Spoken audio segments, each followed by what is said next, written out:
Fearless Fundraisers, I'm Dawn Lego, and it's Raise Nation Radio on tour from the OneCause booth at the Metro Toronto Convention Centre in Toronto, Canada, where we're bringing you coverage from AFP ICON 2024.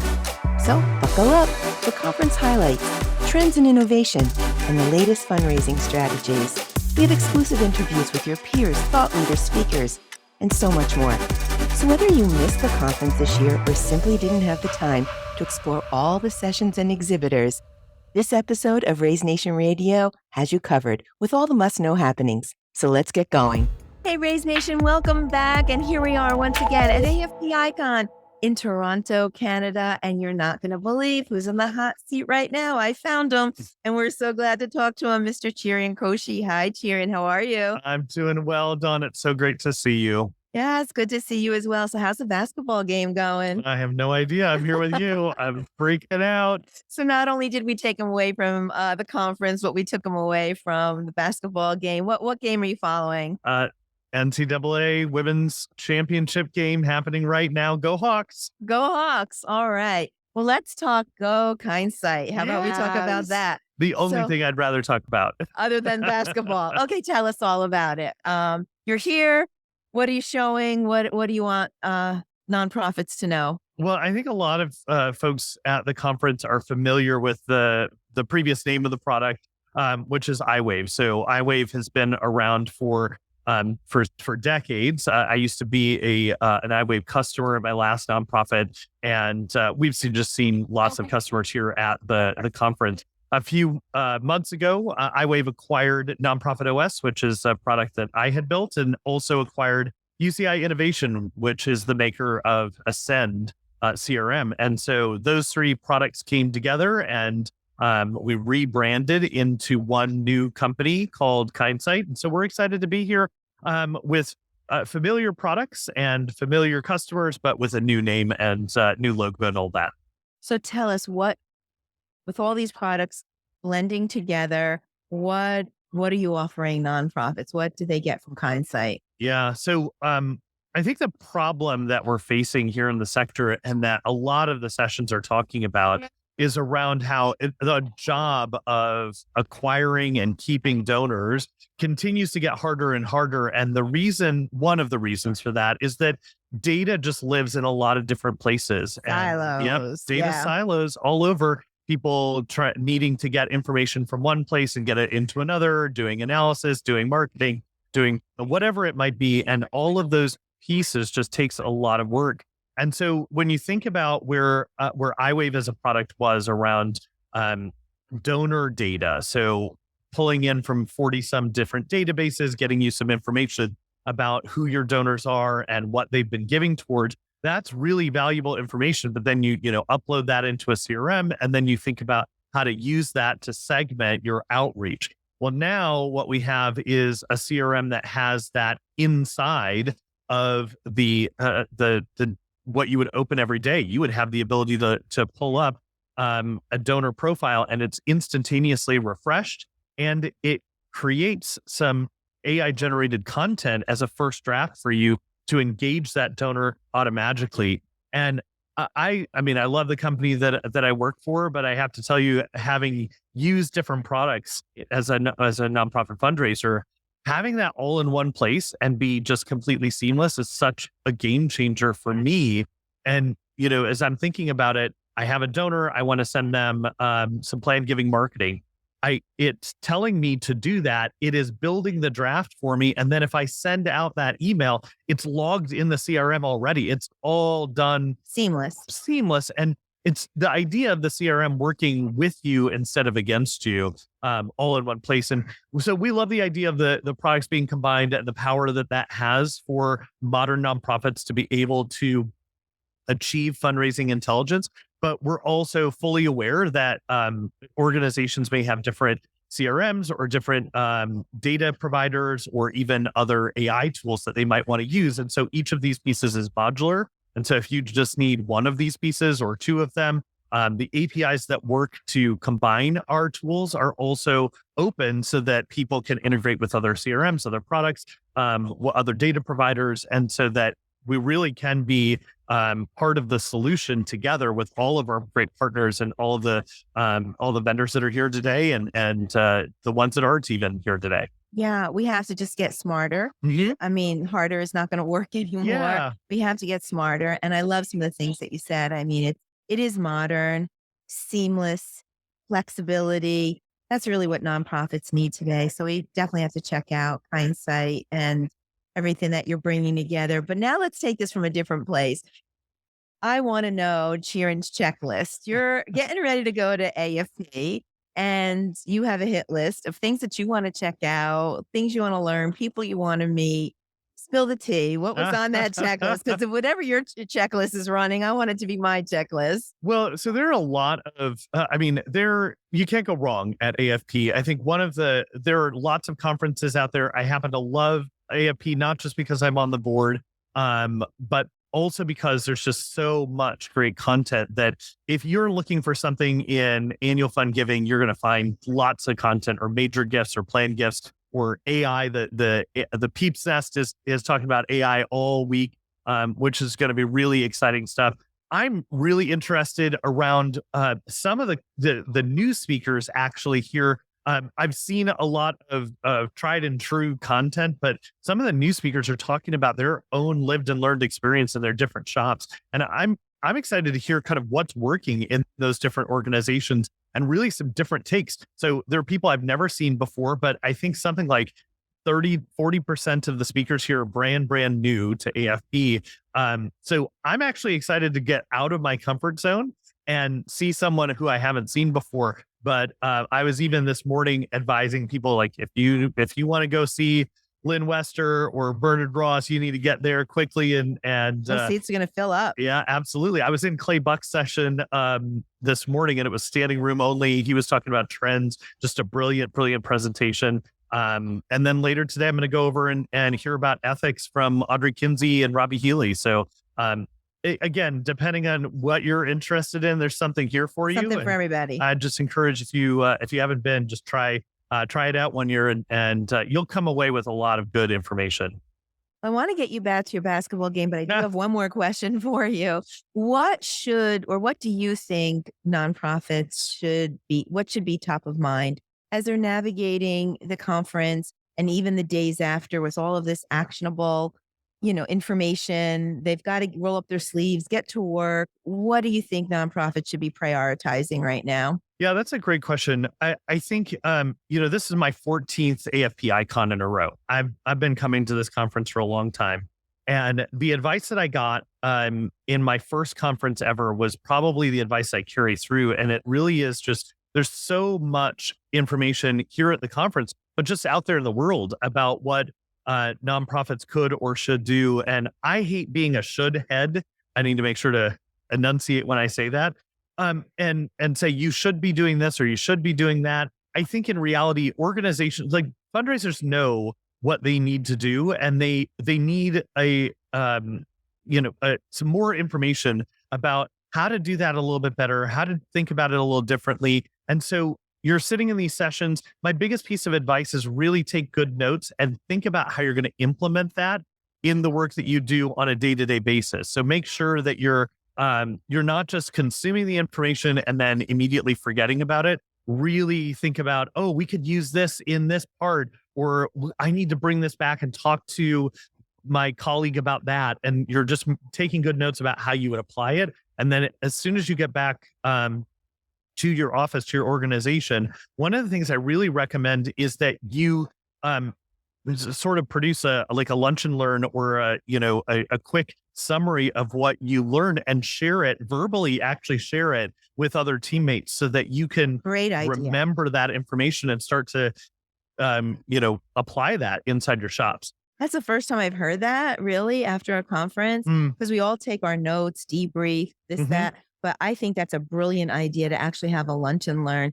But I do think that there's some staple things. I absolutely think centralized data, get out of the silos, centralized data, segmentation, huge. You've got to be able to meet your donor the right way with the right messaging at the right time. Absolutely. And we're going to need some of the tools that you've put together over the years to do that. So thank you. You're going to have to join us again because we want to know how Kindsight is doing and where they're going and what's next. Can you divulge any secrets here? There are some exciting new products pieces that are coming down the pipeline. So diplomatic you very are. soon. I can tell you, I mean, one of the things that is new and different that is really unique is the live profile. So rather than having to upload data and then pull down a CSV, you'll have real-time information about a donor when you kind of refresh your screen in the old iWave product or refresh your CRM inside the Ascend product. We're working on some really cool AI things, like an advanced grant writing tool that is built upon the content of successfully awarded grants and then based upon funder profiles. So later tomorrow, I'm actually going to be talking about how we built some of those things and how even if you don't use our tool, how you can start thinking about that yourself. Obviously, you know, most organizations don't have a huge database of awarded grants to write from, but this will be a publicly available tool pretty soon. And so we're excited about that. But I think we've just gotten started. So there's a lot more that will be coming through the pipeline in the next few months. And it's an exciting time to be in the sector. It's a hard time, but you're right. It's exciting time. There's opportunities and it's just a matter of, you know, grasping them now. Well, thank you so much for just coming out of the general session, stopping by here and meeting with the Raise Nation audience. Really good luck to you and have a great conference experience. And one more time, go Hawks. Oh, yes. Thank you so much. I will see you at the Raise conference in Nashville as well. Are you coming back to Nashville with us for the 8th annual Raise conference? I am so excited. I don't know if I'm going to be speaking yet, but I am super excited to be there regardless. And just hang out with my Raise friends. We're so glad that you said that. Yeah, we're looking forward to it. It is a year-long planning. So we're in the thick of things. But the conference wouldn't be the same without you. Oh. So we hope you're speaking. We haven't seen those speaker announcement yet. So they even keep me protected from all that information. So that was not a plug. I'm excited to be in Nashville. I learned a lot from that conference. I sat in every session and it was just a great lineup of speakers and just great networking opportunities. Great energy. It's totally cool and such a cool venue. Yes, super cool. So we're glad to see you there, but those are only 2 days out of the year. And as great as the Raise conference is, we do have 360 other days of the year. So we have to do some more content collaboration with you. Absolutely. Would be thrilled Panels, to do it. Webinars, bring you back to Raise Nation. All the things. I love All the things. All right. Have a good conference, Cherian. We'll talk to you soon. You too. Bye-bye. Bye. Hey, Raise Nation. Welcome back to the OneCause booth and Raise Nation Radio on tour at AFP ICON in Toronto, Canada.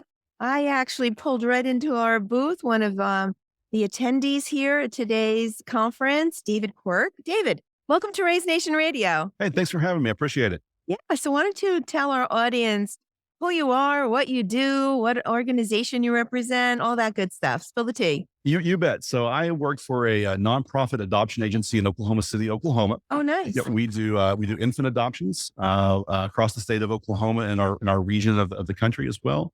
We've been around for 124 years now. We actually were founded before the state of Oklahoma became a state. Wow. We were there long before that, and so I am our chief fundraiser.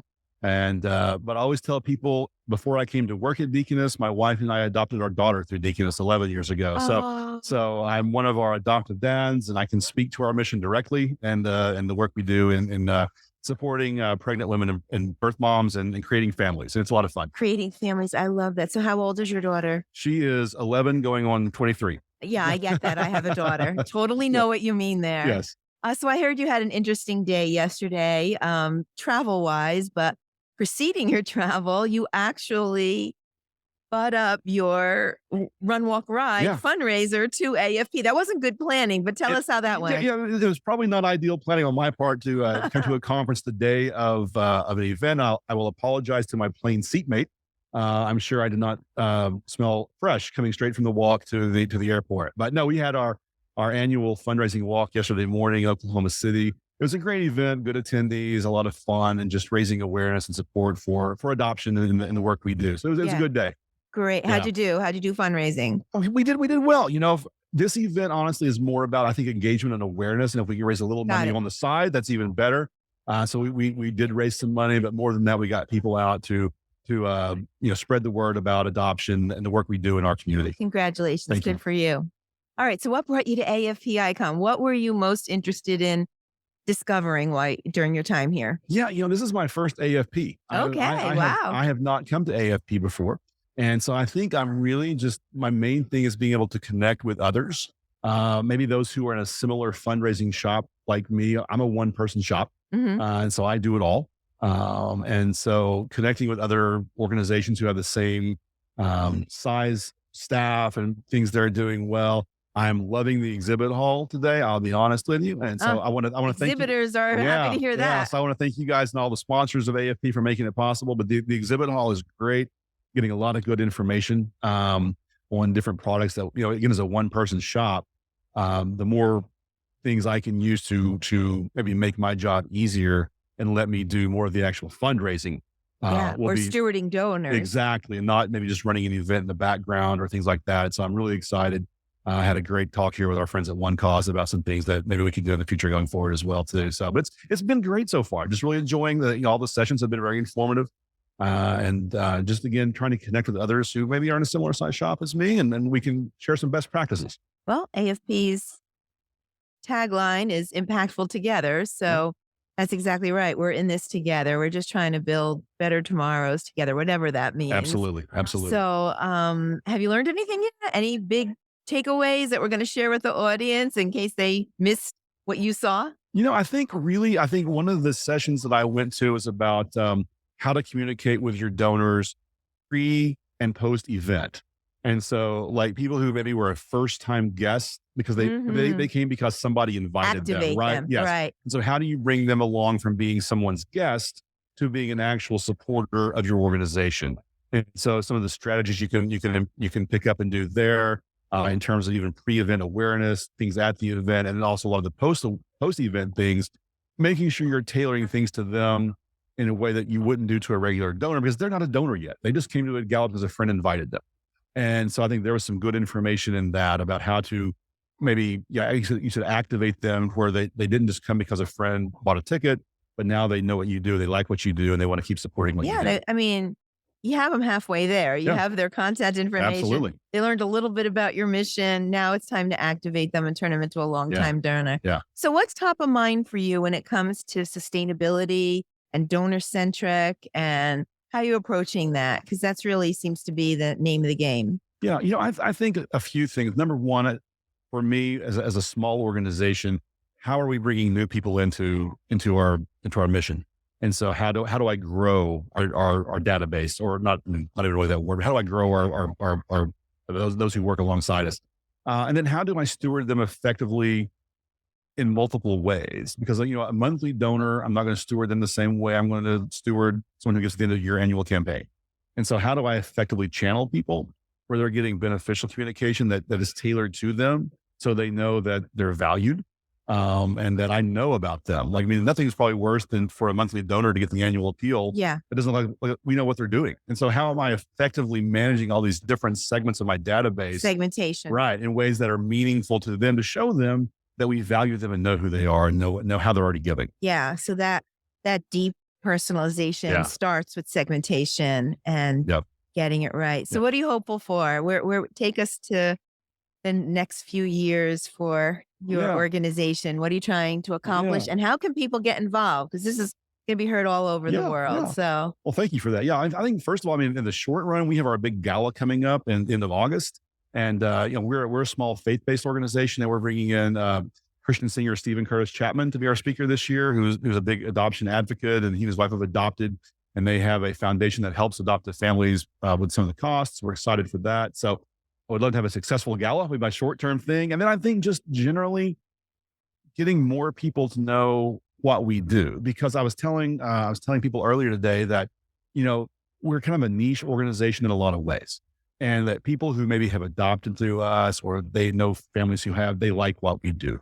But if you don't have a direct connection to adoption, how can we connect? And I think some of that messaging is, the work we do really changes our community as a whole. It impacts the community. And so how do I share that with people who may not have adopted or may not care about adoption as a specific thing, but they want our community to be better? Yeah. And so adoption is a way that we're impacting our community for generations. So we don't know how it's going to impact the community. Sure. And so how do we do that messaging and educating people beyond just what we do as adoption, but really what we do at the 30,000 foot view is we impact communities and families in ways that we won't know for forever, And so I like how you started. You create families, and everybody should be interested in that, whether it's adoption or however you make your family.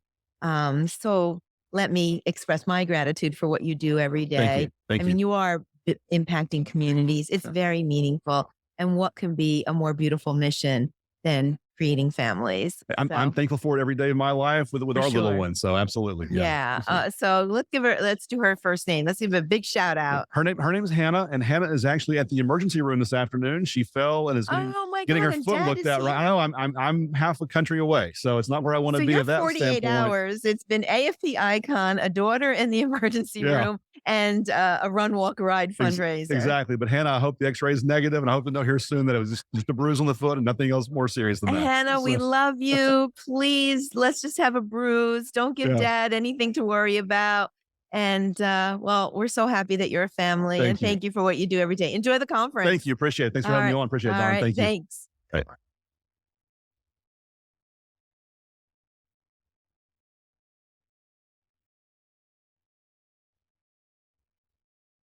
Hey, we're back at Raise Nation Radio on tour at AFP Icon in Toronto, Canada.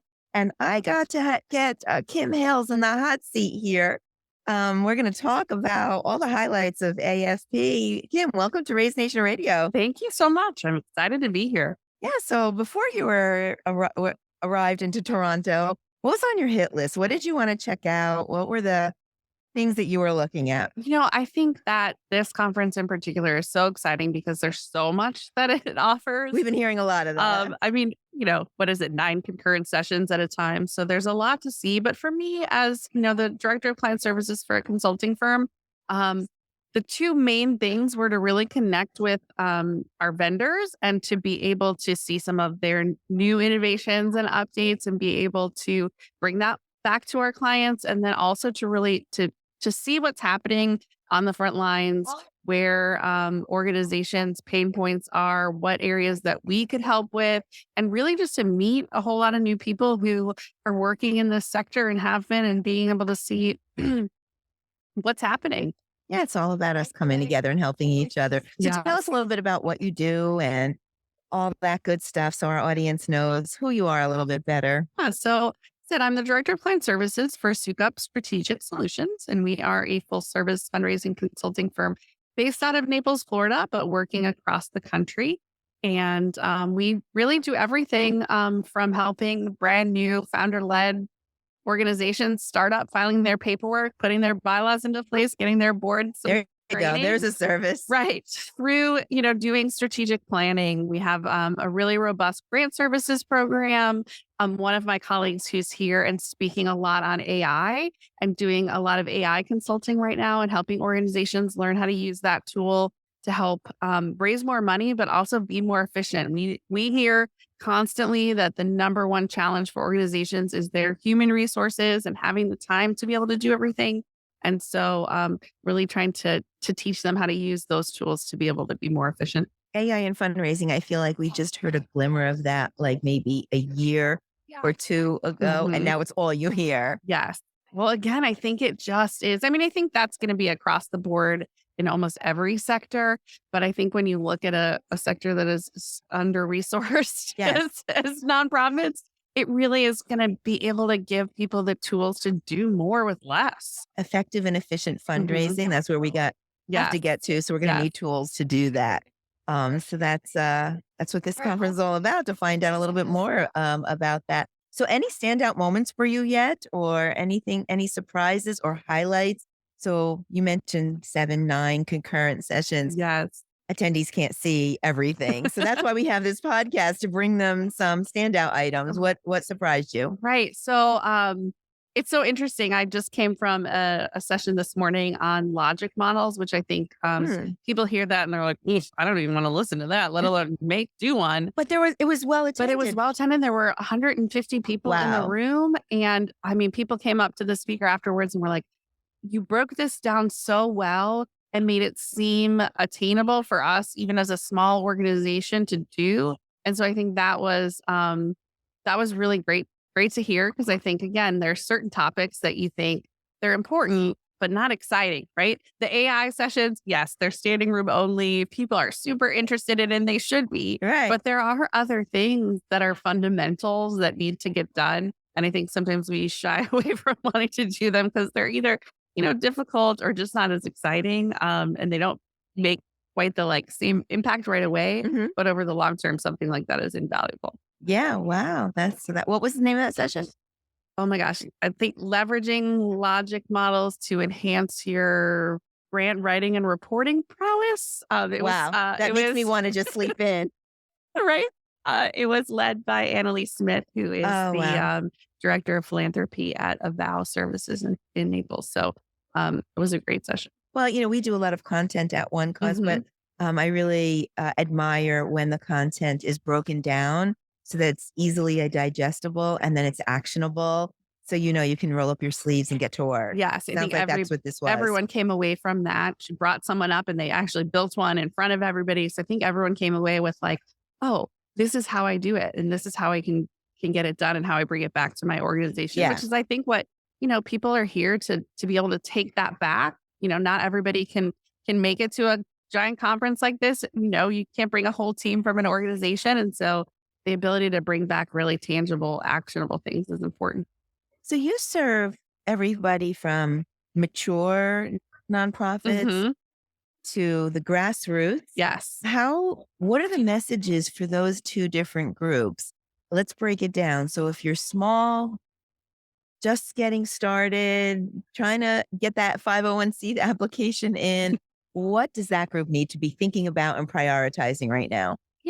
I think that it's a little bit the same across the board. Okay. I mean, I think when you look at it, be true to your mission, right? Understand what that is. Yes, for a small organization, they've got to really be putting the fundamentals into place. They've got to be setting up their boards from the get-go with the right tools and resources to be able to govern the organization in the right way and understand what their role is, and sort of focusing on that and that growth, but really looking at who you are, what your mission is, how you're going to accomplish that, and being, vulnerable and truthful to your donors about what that looks like. Yeah. And I think both small and large organizations need to do that. And again, we're in a time when we've got some pretty savvy donors and they want to know what's happening in an organization. So transparency is really important. Communication. Yeah. And again, I think those, there are different tactics that those organizations need to use in different, life cycles of the organization.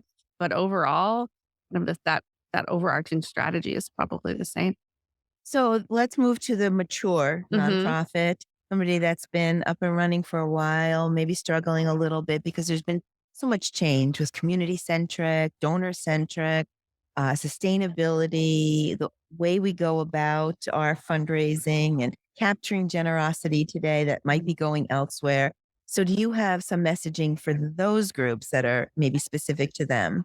Yeah, I think that's where, a little bit of our earlier conversation about AI can come into play, because you can use those tools to really segment your donors. Segmentation. And be able to reach out to them in the way that's most meaningful to them, with the stories and the information that's most meaningful, and be able to, without having to, it takes time to look through every donor's record, understand what they're most interested in, where they've been giving, and be able to update them on stories related to that. But those AI tools can bring that to an actionable place where you're able to do that. And so then you're communicating with those donors about what's important to them.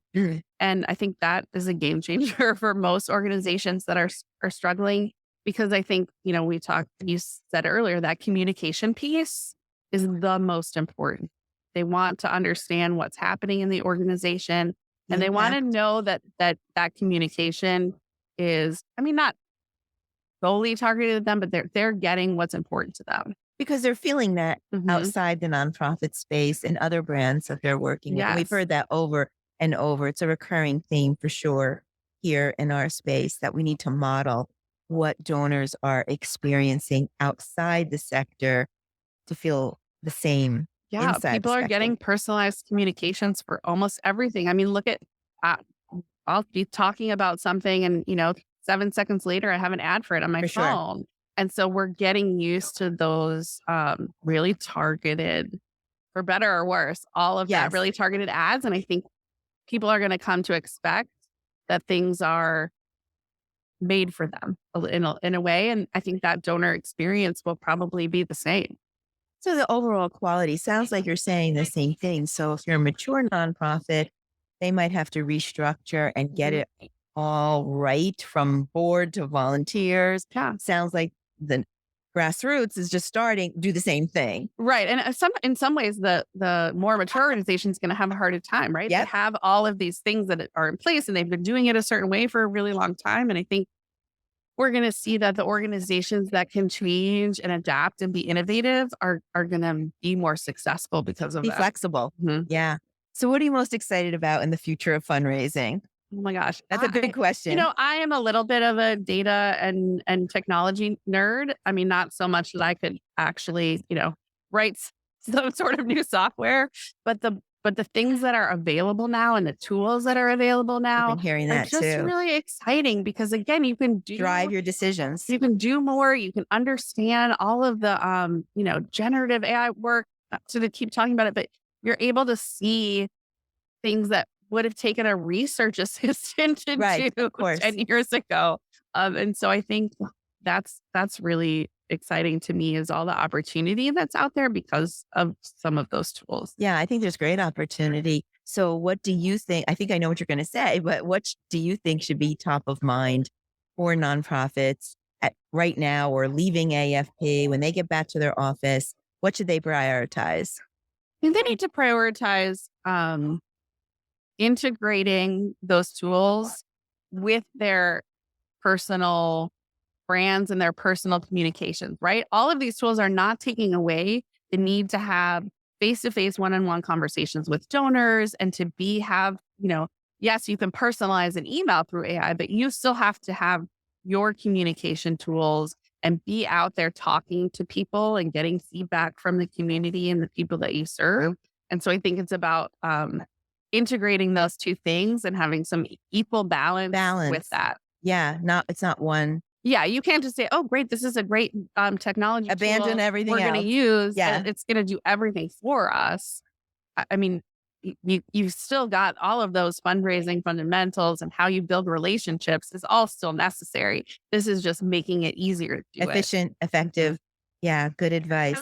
So I know you want to enjoy the rest of your AFP experience, so I don't want to keep you too long, but I just want to ask, when you get back to your office, what's going to be the communication to all of your clients about what's next? Oh yeah, I think we do a really big wrap up of what we learned here, what we're I love that. hearing from other, just people we've talked to, whether they're our clients or not. I've talked to probably 100 people in the last 2 days, and checking in, like, are these issues that you're having? How can we help you that? And sort of framing some of the work we're doing around what we've learned here. Yeah, well, there's definitely been a theme. I feel like Mhm. everybody's kind of saying the same thing, and we know what to do. And we're so Yeah. glad that we have services like yours to help us get there. So I think the opportunities are there and the future looks bright. And now we just have to get some lotion and rub on our feet so that Oh we my can. gosh. How tired are those feet? So tired. I won't say that I stopped at a drugstore last night to get some of that like muscle cream. Oh, you did? because my legs Do you have it with you? Can you share? I know. Yeah, well, you know what? It takes a lot out of us, but it's good. It's so well worth it. worth it. Yeah, well, thanks for stopping by Raise Nation Radio and sharing some of your insights. We look forward to seeing what you're doing next. And Great. thank you for helping nonprofits do what they do best. Well, thank you. Hey, welcome back, Raise Nation. We are still at AFP Icon. We are in Toronto, Canada. We're at the OneCause booth 707. And I just got to pull Annie Tukman from TapKat over for a quick conversation. TapKat is also a sponsor and exhibitor here. And we're going to check in with Annie and see what's going on with TapKat. Hi, Annie. How are you? Hey, Don. I'm having a lot of fun. You are. You Yeah. seem like you're always having a lot of fun. Yes. You and your sister. Always Yes. big smiles wherever you go. Yes, we definitely do. And you bring that to the TapKat culture a lot too, I Yeah. think. Oh So my what's gosh, going yeah. on over there at the TapKat booth? Yeah, well, we're having a great time here. We've gotten to talk to a lot of organizations, and there's a lot of Canadians here that we've met that we don't usually see at the AFP conference, which has been fun. And just gotten to see a couple customers, which is, it's always nice to see a customer in IRL, in real life. Yes, I love the IRL. Yes. Good Yes. acronym. So tell our audience, let's just remind them, we've seen you at some of our podcasts. We've seen you at the Raise conference. Let's remind our audience what TapKat does. Right. Yeah. So TapKat is, we facilitate fundraising sweepstakes for nonprofits. We have the platform that nonprofits are using to run their fundraising sweepstakes. And we have a bunch of really great tools to help them manage the sweepstakes. And TapKat just does sweepstakes. That's our bread and butter. And so we're constantly figuring out, how to help nonprofits successfully run their sweepstakes as well. And just a reminder, because I know a lot of nonprofits are like, what's a sweepstakes? Sweepstakes are really similar to raffles in that they're, a nonprofit's giving away a prize, and donors have a chance to win that prize while they're making a contribution.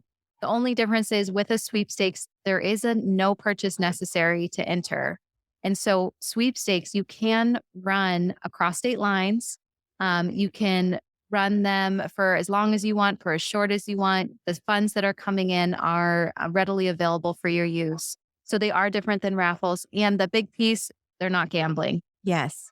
So you don't have to get the license in Right. most cases, Yes. which is huge. So huge, so huge. And for so many nonprofits that are crossing state lines to fundraise, or they're using a sweepstakes to get the word out about their mission too. It's a great way to incentivize donors. And Dawn, we've given away our nonprofits on our platform have given away so many Taylor Swift tickets in the last year. Why can't I win those Taylor Right. Swift tickets? But you know what I love about TapKat is that you have a niche and you really focus on that niche and making it the best that it could be. It's not just the software.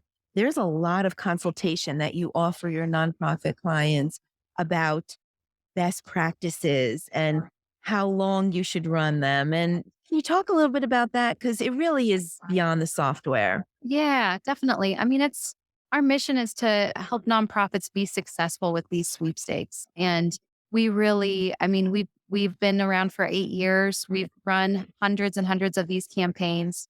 And we're learning alongside our nonprofits, and we're getting to share that with other organizations so that they can come in and say, oh, is this a good prize?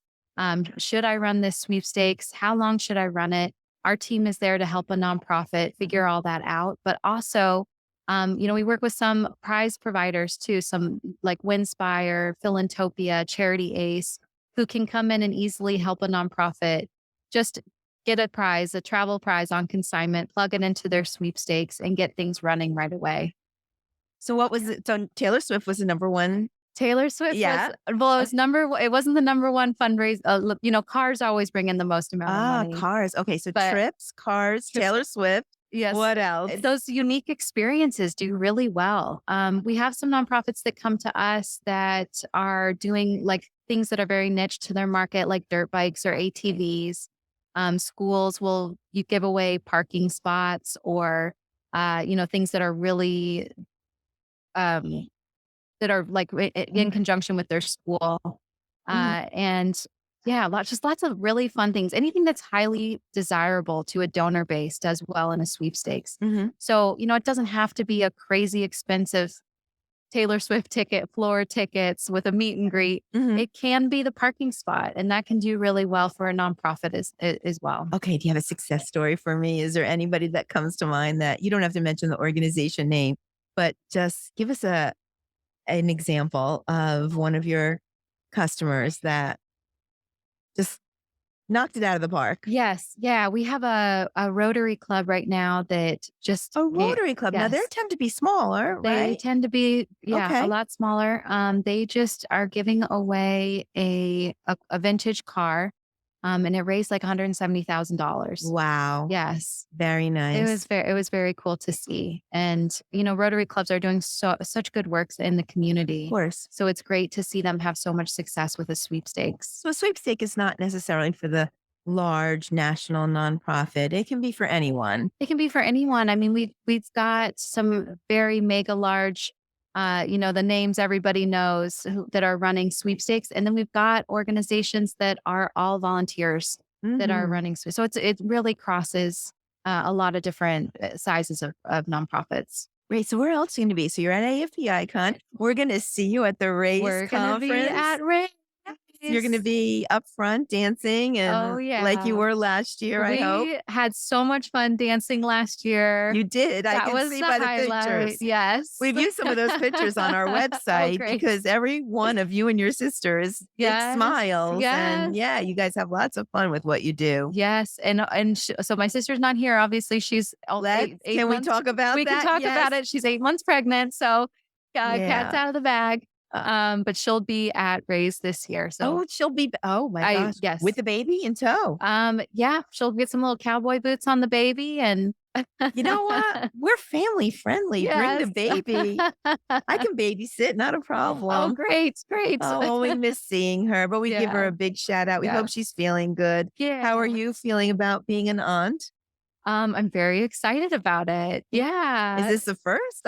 It's not. My husband's sister has kids too. Okay. Yes. So you've got practice. I've got a little bit of practice, but they're in Florida. We live in Colorado. So and my sister's in Colorado.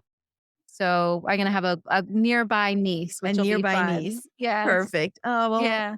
Have to shout out Allison. We hope you're feeling great. We'll see you at Raise. We're going to see TapKat at Raise. Yes, front and center. Any nonprofit out there, you have to know about TapKat. Sweepstakes are easier, and it's a great fundraising source, and it's lots of fun. That's why we have fun people running the company here, and all of the marketing and sales. So thanks, Don. Yeah, it's so great.